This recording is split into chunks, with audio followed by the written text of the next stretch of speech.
Babam gilin bağında. Vardı ayı yuvası. Gördüm bakır yuvadan topmuş ayı balası. Ben topmuş ya. Ne? Ben topmuş ya. Sen topmuş değilsen. Onda ayı balasısan. Gördüm bakır yuvadan ayı balası. Ben parası ya. Ve sen kimin balasısan? Ben ayı. Ve sen kimin balası? Atayım. Atanın balasısan. He.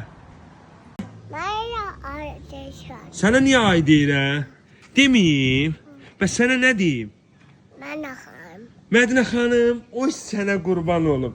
Az demərəm bir də, sənə Mədinə xanım deyəcəm indən belə. Allah görmürsən xanım xatında, donunda geyinib.